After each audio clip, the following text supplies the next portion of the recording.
ప్రభునందు ప్రియులారా, ప్రభు అయిన యేసునామం పేరట మీ అందరికీ కూడా వందనాలు.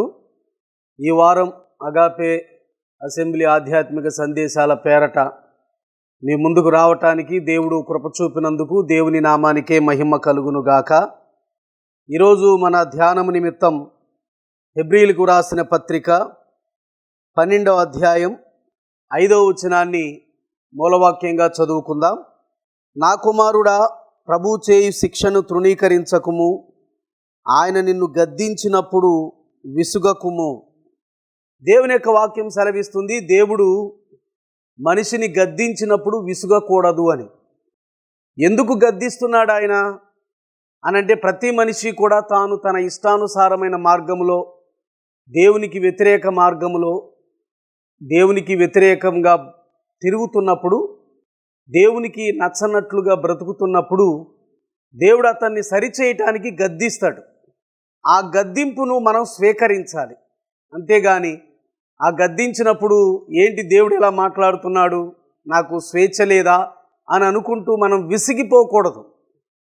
ఎందుకు దేవుడు గద్దిస్తున్నాడు అని దేవుని యొక్క వాక్యం సెలవిస్తుంది అని అంటే, సామెతల గ్రంథం 3వ అధ్యాయం 11-12 వచనాల్లో, నా కుమారుడా, యెహోవా శిక్షను తృణీకరింపవద్దు, ఆయన గద్దింపునకు విసుగవద్దు. తండ్రి తనకిష్టుడైన కుమారుని గద్దించు రీతిగా యెహోవా తాను ప్రేమించు వారిని గద్దించును. దేవుడు నిన్ను గద్దించటం వెనుక దాగి ఉన్న రహస్యం ఏమిటంటే ప్రేమ. దేవుడు తాను ప్రేమించు వారిని గద్దిస్తాడు. ఎందుకు గద్దిస్తున్నాడు అంటే ప్రేమ. ఎందుకు ఈ ప్రేమ? నిన్ను కాపాడటానికి, నిన్ను బ్రతికించటానికి. నువ్వు దేవునికి దూరం అయిపోయి దేవునికి వ్యతిరేక మార్గములో, నీ ఇష్టానుసారమైన మార్గములో జీవిస్తూ నువ్వు నశించిపోతూ ఉంటే, నువ్వు నశించిపోవటం దేవునికి ఇష్టం లేక ఆయన నిన్ను ప్రేమించి నిన్ను గద్దిస్తున్నాడు. డైరెక్ట్గా ఆయన స్వరంతో నిన్ను గద్దిస్తాడు.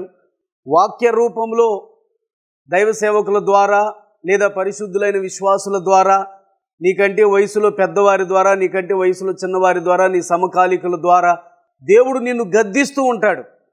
ఆ గద్దింపు మాటలను మనం వినాలి, వాటిని పట్టించుకోవాలి, వాటిని లక్ష్య పెట్టాలి, వాటి ప్రకారంగా జీవించడానికి ఇష్టపడాలి తప్ప గద్దింపుకు విసిగిపోకూడదు.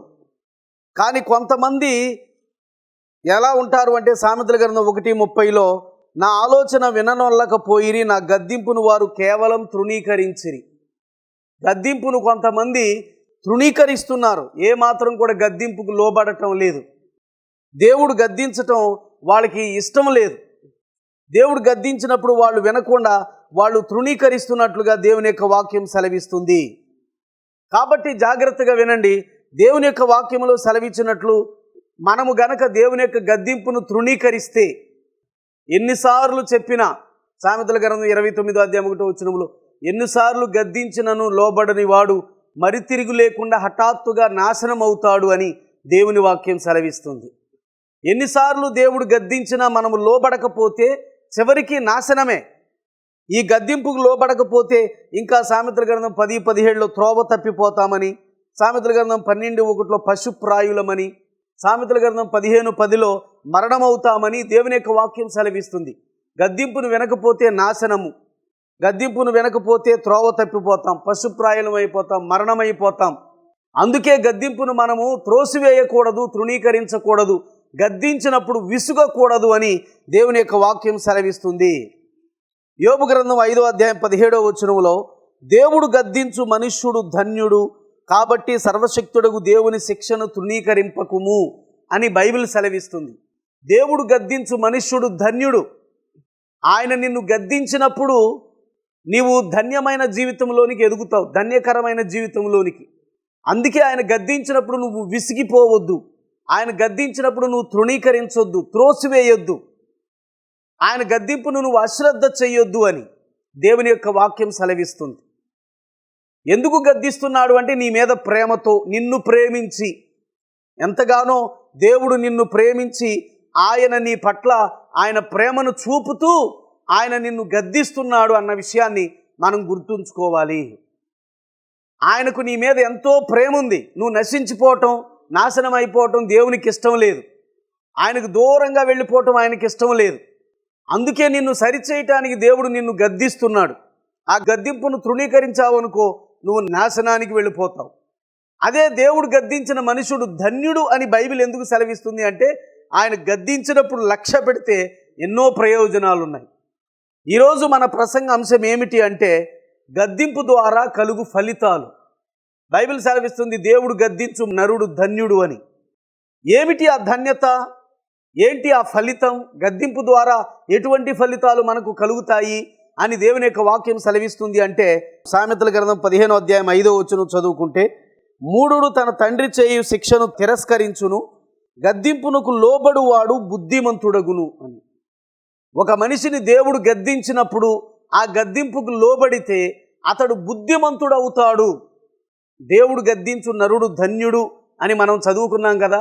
ఏంటి ఆ ధన్యత, ఏంటి ఆ ఫలితం అని అంటే, బుద్ధిమంతుడవుతాడట. దేవుని గద్దింపును లక్ష్య పెట్టువాడు, దేవుని గద్దింపుకు లోబడువాడు బుద్ధిమంతుడవుతాడు. మనము దేవుని దృష్టికి బుద్ధి లేకున్నట్లుగా ప్రవర్తిస్తున్నాం, బుద్ధి లేకున్నట్లుగా. అదే బుద్ధి ఎందుకు రావాలని దేవుడు కోరుకుంటున్నాడు అని అంటే, లూకాసు వార్త 15వ అధ్యాయం 17వ వచనంలో చదువుకుంటే, అయితే వాడికి బుద్ధి వచ్చినప్పుడు, నా తండ్రి వద్ద ఎంతోమంది కూలివాండ్రకు అన్నము సమృద్ధిగా దొరుకుతున్నది, నేనైతే ఇక్కడ ఆకలికి చచ్చిపోవచ్చున్నాను అని. లూకాసు వార్త 15వ అధ్యాయంలో ఒక తండ్రికి 2 కుమారులు ఉంటారు. అందులో చిన్న కుమారుడు తన ఆస్తిని తండ్రి దగ్గర అడిగి ఆస్తి అంతటిని పోగు చేసుకుని వెళ్ళిపోతాడు. వెళ్ళిపోయినప్పుడు బుద్ధి లేనివానిగా వెళ్ళిపోతాడు. బుద్ధి అతనిలో లేదు కాబట్టి తండ్రి సహవాసాన్ని వదిలేశాడు, తండ్రికి దూరం అయిపోయాడు. తండ్రితో నివాసం ఉండటం ఇష్టం లేక తన ఆటపాటలకు తండ్రి అడ్డుగా ఉంటాడని చెప్పి స్నేహితులతో కలిసి ఆడి పాడటానికి డబ్బు సంచిని పట్టుకుని వెళ్ళిపోయాడు. స్నేహితులతో కలిసి దుర్వ్యాపారము చేసెను అని ఉంటుంది. దుర్వ్యాపారము అంటే చెడుతనము, పాపము. చెడుతనము, పాపము చేశాడు ఆ డబ్బుతో. ఆ డబ్బంతా ఖర్చు అయిపోయిన తర్వాత ఆ దేశంలో కరువు వచ్చింది. తాను డబ్బు ఖర్చు పెట్టినప్పుడు ఉన్న స్నేహితులలో ఒక్కరు కూడా హక్కును చేర్చుకోలేదు అతన్ని. ఇప్పుడు దేశంలో కరువు వచ్చేసింది. కరువు వచ్చేస్తే పందులు కాయటానికి అతడు కుదుర్చుకున్నాడు పనిని. యూదుడన్నవాడు పందిని పరమ అసహ్యంగా ఎంచుకుంటాడు. అలాంటి యూదుడైన ఈ బిడ్డ అసహ్యంగా చూడవలసిన పందులను మేపటానికి కూలికి కుదుర్చుకున్నాడంటే అతని పరిస్థితి ఎంత దిగజారిపోయిందో చూడండి. ఆ పందులను మేపుతూ వాటికి పెట్టే పొట్టుతో ఆకలి తీర్చుకుందాం అనుకున్నాడు, కానీ అది కూడా కుదరలా. అప్పుడు అతనికి బుద్ధి వచ్చింది. అప్పటి వరకు బుద్ధి లేదు కాబట్టే తండ్రిని వదిలేసి వెళ్ళిపోయాడు. ఇప్పుడు బుద్ధి వచ్చినప్పుడు తండ్రికి గుర్తొచ్చాడు. నా తండ్రి ఇంట అనేక పనివారులకు అన్నం సమృద్ధిగా దొరుకుతుంది, నేనైతే ఇక్కడ ఆకలికి చచ్చిపోతున్నాను, కాబట్టి నేను తండ్రి దగ్గరికి వెళతాను. తండ్రి, నేను పరలోకమునకు విరోధంగా నీ ఎదుట పాపం చేశాను. పరలోకమునకు విరోధంగా అని అంటే, యూదులు కొన్నిసార్లు దేవుడు అనే పదానికి పర్యాయ పదంగా పరలోకం అనే పదాన్ని వాడారు. పరలోకానికి విరోధంగా అంటే దీని భావం ఏంటంటే, దేవునికి వ్యతిరేకంగా నీ ఎదుట నేను పాపం చేశాను, నీ కుమారుడును అనిపించుకోవటానికి నేను అర్హుణ్ణి కాను, నీ కుమారుడిగా మరలా ఉండటానికి నేను రాలేదు, నీ కూలి పని వారిలో ఒకనిగా నన్ను పెట్టుకో, 3 పూట్ల అన్నం సమృద్ధిగా నాకు పెట్టు చాలు అని తండ్రితో నేను చెబుతాను, వేడుకుంటాను అని తన మనస్సులో అతడు అనుకుని తండ్రి దగ్గరికి తిరిగి వచ్చేస్తాడు. తండ్రి దగ్గరికి తిరిగి వచ్చినప్పుడు తండ్రి అల్లంత దూరాన కొడుకును చూచి అతని మీద కనికరపడి పరిగెత్తి ఏడ్చి వెళ్ళి మెడ మీద పడి ముద్దు పెట్టుకుని ఏడుస్తాడు. అప్పుడు తండ్రితో చెబుతాడు ఇలా అని, ఏమని? తండ్రి, పరలోకమును ఎదుట నీ ఎదుట నేను పాపం చేశాను, నన్ను క్షమించు, నీ కుమారులలో ఒకనిగా ఉండటానికి నేను సరిపోను, నీ కూలివారిలో ఒకనిగా పెట్టుకో అని అన్నప్పుడు తండ్రి అంటాడు, నాయనా, నువ్వు నా ఆస్తిని పాడు చేసిన విషయం నిజమే, అయినప్పటికీ నా దగ్గర ఎంతో సమృద్ధి ఉంది. నువ్వు కూలివారిగా ఉండవలసినంత కర్మ నీకేం పట్టింది? నా కొడుకు కాబట్టి నా కొడుకుగానే ఉండని చెప్పి అతనికి స్నానం చేయించి, కొత్త బట్టలు వేయించి, ఉంగరం పెట్టించి, కాళ్లకు చెప్పులు తొడిగించి అతని తరపున ఎంతో గొప్ప విందును చేయించినట్లు దేవుని యొక్క వాక్యం సెలవిస్తుంది. అంటే ఇతనికి బుద్ధి వచ్చినప్పుడు ఏ తండ్రిని విడిచిపెట్టేశాడో ఆ తండ్రి దగ్గరికి తిరిగి వచ్చాడు. ఇప్పుడు దేవుడు నిన్ను గద్దించేది ఎందుకు అంటే, నీకు బుద్ధి రావాలని. ఎందుకని ఆ బుద్ధి అంటే, నువ్వు పరమ తండ్రి అయిన దేవుని విడిచిపెట్టేశావు బుద్ధి లేక, బుద్ధిహీనుడవై. ఆ తండ్రిని విడిచిపెట్టి నీ ఇష్టం వచ్చిన దారిలో వెళ్ళిపోయావు, నీకు ఇష్టం వచ్చినంత దూరం వెళ్ళిపోయావు, నీకు ఇష్టం వచ్చిన దుర్వ్యాపారం చేసుకుంటూ బ్రతికావు. ఇప్పుడు నువ్వు పతనావస్థ స్థితిలోనికి దిగజారిపోయావు. ఈ బుద్ధి నీకు వచ్చినప్పుడు నీకు పరమ తండ్రి గుర్తొస్తాడు, ఆ దేవదేవుడు గుర్తొస్తాడు. ఆయన పాదాల దగ్గరికి నువ్వు పరిగెత్తుకుని వస్తావు. తండ్రి, నీ ఎదుట నేను పాపం చేశాను, నన్ను క్షమించు నాయనా అని నువ్వు వేడుకుంటావు. అలా వేడుకున్నప్పుడు ఆయన నిన్ను క్షమించటానికి సిద్ధమైన మనస్సు గలవాడని దేవుని లేఖనం సెలవిస్తుంది. అలా దేవుని దగ్గరికి నువ్వు తిరిగి రావాలన్న ఉద్దేశంతోనే నీకు బుద్ధి వచ్చినట్లుగా దేవుడు నిన్ను గద్దిస్తున్నాడు. దేవుడు నిన్ను గద్దించే ఆ గద్దింపునకు నువ్వు లోబడిన నాడు నువ్వు బుద్ధిమంతుడవు, బుద్ధిమంతురాలవు అవుతావు. ఎప్పుడు నీకు బుద్ధి వస్తుందో అప్పుడు దేవుడు నీకు గుర్తొస్తాడు. దేవుని దగ్గరికి తిరిగి వస్తావు, దేవుని దగ్గర పాపక్షమాపణ వేడుకుంటావు. ఆయన సన్నిధిలో నీ పాపాలు ఒప్పుకుని దేవుని బ్రతిమలాడుకుంటావు. ఆయన సన్నిధిలోనికి తిరిగి వస్తావు, ఆయన సమక్షంలోనికి తిరిగి వస్తావు, ఆయన సహవాసంలోనికి తిరిగి వస్తావు.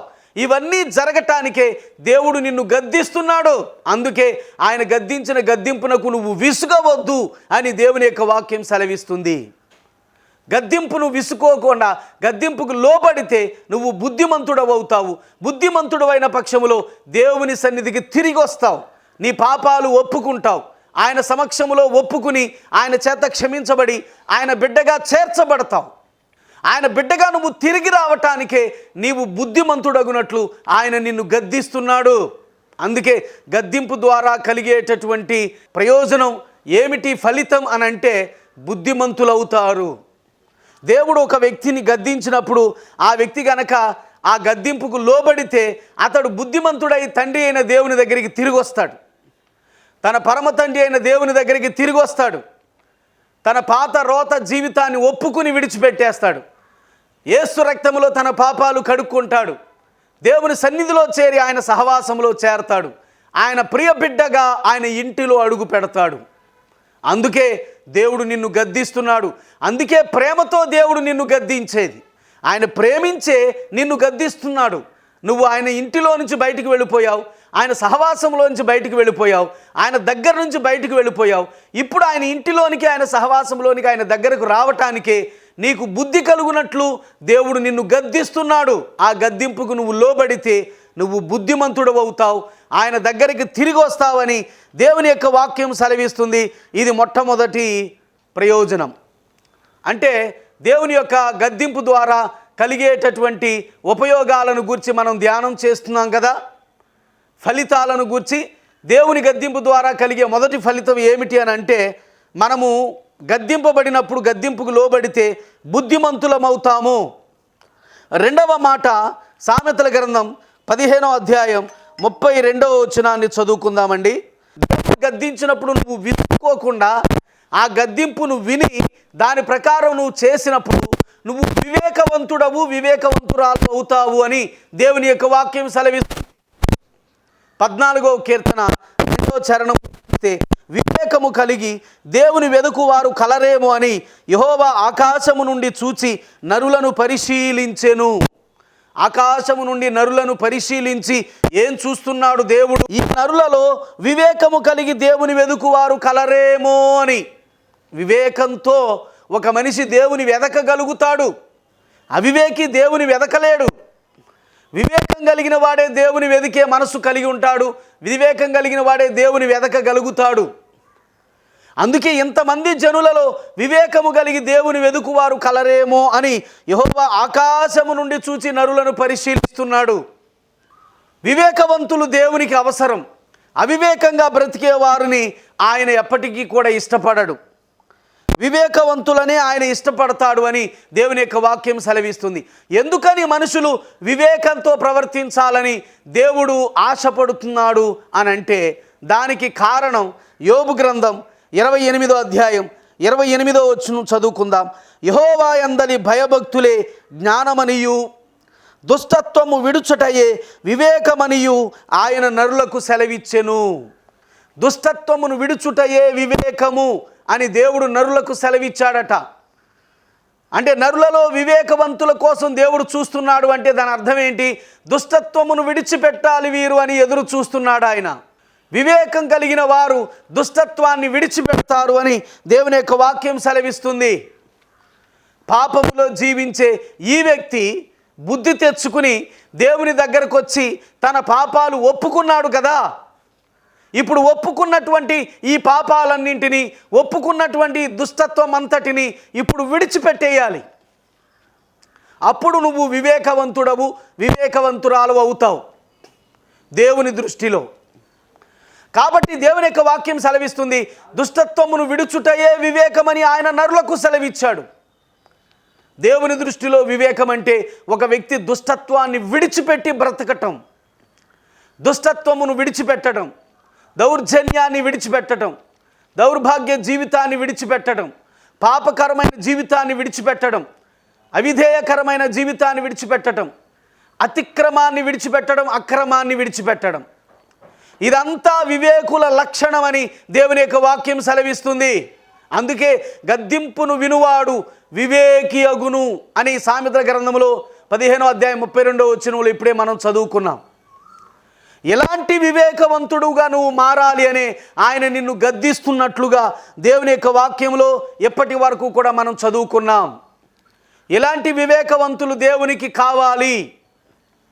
కాబట్టి నువ్వు ఎప్పుడైతే దుష్టత్వాన్ని విడిచిపెడతావో అప్పుడు దేవుడు నిన్ను వివేకవంతుడిగా లెక్కిస్తాడు. ఆ వివేకవంతుల జాబితాలో నువ్వు లెక్కించబడి దేవుని దృష్టికి ఇష్టడవుతావు. అందుకే నీ చెడుతనాన్ని నువ్వు విడిచిపెట్టునట్లు ఆయన గద్దిస్తున్నాడు. ఆయన గద్దింపును విని దుష్టత్వాన్ని దేవుని పాదాల దగ్గర ఒప్పుకుని నువ్వు విడిచిపెట్టేస్తే నువ్వు వివేకవంతుడవు, వివేకవంతురాలు అవుతావు. అలాంటి జీవితం నీలోకి రావాలని చెప్పే ఆయన నిన్ను గద్దిస్తున్నాడు. అందుకే ఆయన గద్దించినప్పుడు నువ్వు విసిగిపోవద్దు అని దేవుని యొక్క వాక్యం సెలవిస్తుంది. 3వ మాట చూద్దాం. సామెతల గ్రంథం 29వ అధ్యాయం 15వ వచనం చదువుకుందామండి. బెత్తమును గద్దింపును జ్ఞానమును కలుగచేయును, అదుపులేని బాలుడు తన తల్లికి అవమానము తెచ్చును. బెత్తమును గద్దింపును జ్ఞానమును కలుగచేయును. గద్దింపు ద్వారా జ్ఞానవంతులుగా మార్చబడతారు అని దేవుని యొక్క వాక్యం సెలవిస్తుంది. ఒకటి, గద్దింపు ద్వారా బుద్ధిమంతులు అవుతారు. రెండవది, గద్దింపు ద్వారా వివేకవంతులు అవుతారు. మూడవది, గద్దింపు ద్వారా జ్ఞానవంతులు అవుతారు. జ్ఞానవంతులుగా మారాలని దేవుని యొక్క వాక్యం ఎందుకు సెలవిస్తుంది అని అంటే, సామెతల గ్రంథం 10వ అధ్యాయం 1వ వచనంలో జ్ఞానము గల కుమారుడు తండ్రిని సంతోషపరచును అని దేవుని యొక్క వాక్యం సెలవిస్తుంది. జ్ఞానము గల కుమారుడు తండ్రిని సంతోషపరుస్తాడు. నువ్వు అజ్ఞానంగా బ్రతికినంతసేపు దేవుని విడిచిపెట్టేశావు, దేవుని తృణీకరించేశావు. అజ్ఞానంగా ఉన్నంతసేపు దేవుని సహవాసానికి దూరంగా ఉన్నావు, దేవుని బాధ పెట్టేశావు. కానీ ఇప్పుడు దేవుని గద్దింపును విని నువ్వు జ్ఞానవంతుడుగా, జ్ఞానవంతురాలుగా మారటం చేత దేవుని సంతోష పెట్టగలవు. జ్ఞానము గల కుమారుడు తండ్రిని సంతోషపరచునని సామెతల గ్రంథం సెలవిస్తుంది. అదే బుద్ధిహీనుడైతే తల్లికి దుఃఖం పుట్టిస్తాడట. నువ్వు పరమ తండ్రి అయిన దేవుని సంతోష పెట్టాలన్న ఉద్దేశంతో నువ్వు జ్ఞానవంతుడు కావాలి అని దేవుని యొక్క వాక్యం సెలవిస్తుంది. ఇక్కడ తండ్రికి ఇంతకాలం నువ్వు దుఃఖాన్ని తెచ్చిపెట్టావు, కానీ ఇప్పుడు తండ్రిని నువ్వు సంతోష పెట్టాలని ఆయన ఆశపడుతున్నాడు. అందుకే నిన్ను గద్దిస్తున్నాడు. ఆ గద్దింపును విని నువ్వు తిరిగితే నువ్వు జ్ఞానవంతుడు అవుతావు, నీ పరమ తండ్రి అయిన దేవుని సంతోషపరుస్తావు. కొలసీ పత్రిక 1వ అధ్యాయం 9 నుంచి 12 వచనాల్లో మనం చదువుకుంటే అందులో ఒక లైన్ ఉంటుంది, అన్ని విషయములలో ప్రభువును సంతోషపెట్టునట్లు మనము జీవించాలి అని దేవునికి అపోస్తులైన పౌలు ప్రార్థన చేస్తున్నాడు. ప్రతి విశ్వాసి అన్ని విషయాలలో ప్రభువును సంతోషపెట్టే జీవితాన్ని కలిగి జీవించాలని అపోస్తులైన పౌలు కాంక్షించి దేవునికి ప్రార్థన చేస్తున్నాడు. ప్రతి విశ్వాసి యొక్క ధ్యేయం అన్ని విషయాల్లో ప్రభువును సంతోషపెట్టడం. నీ విషయంకి వచ్చేటప్పటికి నిన్ను గూర్చి అన్ని విషయాల్లో దేవునికి సంతోషం కలగాలి. నువ్వు చేసే పనుల ద్వారా దేవునికి సంతోషం కలగాలి. నువ్వు మాట్లాడే మాటల ద్వారా దేవునికి సంతోషం కలగాలి. నువ్వు ఆలోచించే ఆలోచనల ద్వారా దేవునికి సంతోషం కలగాలి. ప్రతి దాని ద్వారా అన్ని విషయాలలో ప్రభువును సంతోషపెట్టువారుగా ఉండాలని దేవుని యొక్క వాక్యం సెలవిస్తుంది. ఎల్లప్పుడూ నువ్వు దేవుని సంతోషపెట్టే వ్యక్తివిగా ఉండాలి అని అంటే నువ్వు జ్ఞానవంతుడుగా మారటం చాలా ముఖ్యమైన విషయం. జ్ఞానం లేకపోతే నువ్వు పరమ తండ్రిని దుఃఖపెడతావు. నీ తండ్రిని నీ తల్లిని దుఃఖ పెడతావు, పరమ తండ్రిని కూడా దుఃఖ పెడతావు. అదే జ్ఞానవంతుడుగా నువ్వు మారినప్పుడు ఖచ్చితంగా నీ దేవుడు నిన్ను గూర్చి సంతోషపడతాడు అని దేవుని యొక్క వాక్యం సెలవిస్తున్నట్లుగా మనం ఇప్పటి వరకు కూడా నేర్చుకున్నాం. మూడవ ప్రయోజనం ఏమిటి అని అంటే గద్దింపు ద్వారా జ్ఞానవంతులమవుతాము అని దేవుని యొక్క వాక్యం సెలవిస్తుంది. నాలుగవది సామెతల గ్రంథం 6వ అధ్యాయం 23వ వచనాన్ని చదువుకుందామండి. ఆజ్ఞ దీపముగాను ఉపదేశము వెలుగుగాను ఉండును, శిక్షార్థమైన గద్దింపులు జీవ మార్గములు. గద్దింపు ఇక్కడ జీవ మార్గాన్ని కలిగిస్తుంది అని. ఈ గద్దింపు ద్వారా దేవుడు నన్ను శిక్షిస్తున్నాడేంటి, దేవుడు ఎంతగా నన్ను గద్దిస్తున్నాడేంటి అని ఎప్పుడు విసిగిపోవద్దు. ఎందుకంటే ఆయన గద్దింపులు నీకు జీవ మార్గములు అని దేవుని యొక్క వాక్యం సెలవిస్తుంది. జీవ మార్గములు ఏమిటి అని అంటే ప్రతి మనిషి తన ఇష్టానుసారమైన మార్గములో జీవిస్తున్నాడు, దేవుని మార్గాన్ని విడిచిపెట్టేసి. ఒకని ఎదుట సరి అయినదిగా కనబడు మార్గము కలదు, తొదకది మరణమునకు దారి తీయును అని సామెతల గ్రంథకర్త వ్రాస్తున్నాడు ఒక మాట. తాను చేసే పని తనకు ఇష్టమవుతుంది, తాను చేసే పని తనకు సరి అయినదిగా కనబడుతుంది, నేను కరెక్ట్గానే చేస్తున్నాను అన్నట్లుగా చేస్తాడు. కానీ దాని ఫలితం అంతం మరణం అని దేవుని యొక్క వాక్యం సెలవిస్తుంది. ఆ మరణం ఏమిటంటే పాపమునకొచ్చు జీతము మరణము. ఇది అగ్ని గంధకాలతో మండే రెండవ గుండం అనబడిన నరకమే. అందుకే ఆ నరకము నుంచి విడిపించటానికే దేవుడు జీవ మార్గాన్ని నీ ముందు పెడుతూ అందులో నడవమని చెబుతూ దేవుడు నిన్ను గద్దిస్తున్నాడు. ఈ గద్దింపును విని నువ్వు గనక నీ సొంత మార్గాన్ని విడిచిపెట్టి ఆయన దగ్గరకు తిరిగి వస్తే ఆయన ఏర్పరిచిన జీవ మార్గములో నువ్వు నడుచుకోవటానికి అవకాశం ఉంటుంది. జీవ మార్గం గురించి మనము మత్తయి సువార్త 7వ అధ్యాయం 13-14 వచనాలు చదువుకుంటే ఏముంటుంది అని అంటే, ఇరుకు ద్వారమున ప్రవేశించుడి, నాశనమునకు పోవు ద్వారము వెడల్పును ఆ దారి విశాలమునై ఉన్నది, దాని ద్వారా ప్రవేశించువారు అనేకులు. జీవమునకు పోవు ద్వారము ఇరుకును ఆ దారి సంకుచితమునై ఉన్నది, దానిని కనుగొనువారు కొందరే అని దేవుడు తన వాక్యములో మాట్లాడాడు. జీవమునకు పోవు దారి అది ఇరుకు, సంకుచితం. ఇరుకు మార్గమున ప్రవేశింప పోరాడుడి అని దేవుడు మానవులతో మాట్లాడుతున్నాడు. దానిని కనుగొనువారు కొందరే. ఇరుకు మార్గంలో పోయేటప్పుడు నీ ఇంట్లో నీకు నచ్చిన సరంజామా అంతా వెనక పెట్టుకుని వెళ్ళటానికి కుదరదు. అందులోనికి వెళ్ళేటప్పుడు నీకు నచ్చిన ఎన్నో వస్తువులు వదిలిపెట్టేసేయాలి. ఎన్నో వస్తువులు వదిలిపెట్టేసి నువ్వు మామూలుగా అందులోనికి వెళితేనే నువ్వు అందులో చక్కగా ఎమడగలుగుతావని దేవుని యొక్క వాక్యం సెలవిస్తుంది. ఈ భూలోకంలో నీకు నచ్చిన ఆశలు ఎన్నో ఉన్నాయి, అవన్నీ మూటగట్టుకుని అందులో ప్రవేశించడానికి కుదరదు. అందుకే విశాలమైన నాశనానికి పోయే దారికి వెళ్ళిపోతున్నారు అందరూ కూడా.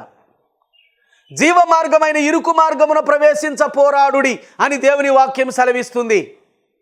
ఈ ఇరుకు మార్గము దేవుని మార్గం, ఈ ఇరుకు మార్గము జీవ మార్గం, ఈ ఇరుకు మార్గము పరలోకమునకు మార్గం.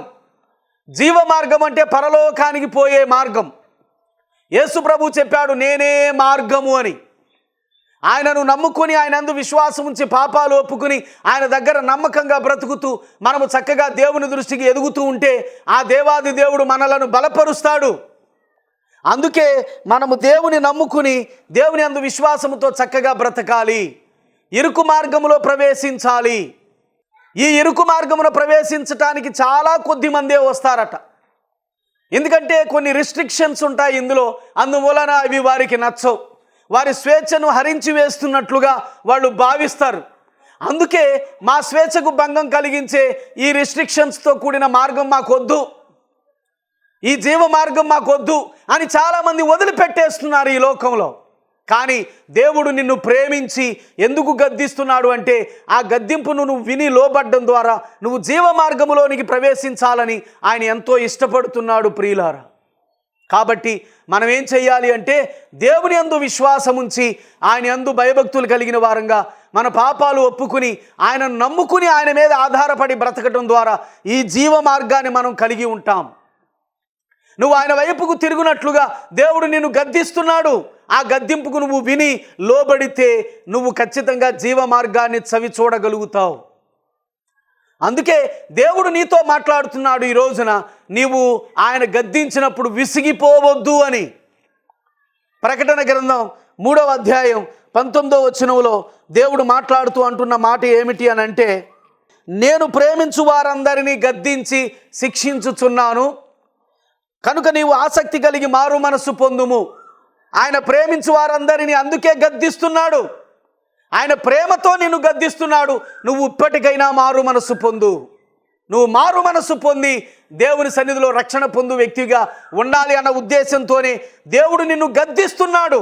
గద్దింపు ద్వారా కలిగేటటువంటి ఫలితాలు ఏమిటి అని అంటే, గద్దింపుకు లోబడివాడు బుద్ధిమంతుడవుతాడు, గద్దింపుకు లోబడివాడు వివేకవంతుడవుతాడు, గద్దింపుకు లోబడివాడు జ్ఞానవంతుడవుతాడు, గద్దింపుకు లోబడివాడు జీవ మార్గాన్ని ఎన్నుకుంటాడు, గద్దింపుకు లోబడివాడు సామెతల గ్రంథం 13:18 ఘనత నొందుతాడు అని. నీ స్థితి మొదట కొద్దిగా ఉన్న తుదకు నీవు మహాభివృద్ధి నొందుతావు అని యోబు గ్రంథంలో మనం చదువుతాం. కాబట్టి జాగ్రత్తగా వినండి. దేవుని యొక్క వాక్యం సెలవిచ్చినట్లుగా మనము మహాభివృద్ధిలోనికి రావాలి, ఘనతలోనికి రావాలంటే ఆయన గద్దించినప్పుడు ఆయన గద్దింపుకు లోబడాలి. నువ్వు విసిగిపోవద్దు, మారు మనసు పొందు. దేవాది దేవుడు ఈ మాటలను వినికిడిలో దీవించునుగాక. ఆమేన్. ప్రేమ కలిగిన మా తండ్రి, పరిశుద్ధుడు అయిన యేసయ్య, ప్రతి ఒక్కరూ కూడా ఈ వాక్యం వింటున్నవారు నీవు గద్దించినప్పుడు విసిగిపోకుండా వారు మారు మనసు పొందే భాగ్యమును దయచేయమని యేసునామం పేరట ప్రార్థించి అడిగి వేడుకుంటున్నాం మా పరమ తండ్రి. ఆమేన్. అందరికీ వందనాలండి.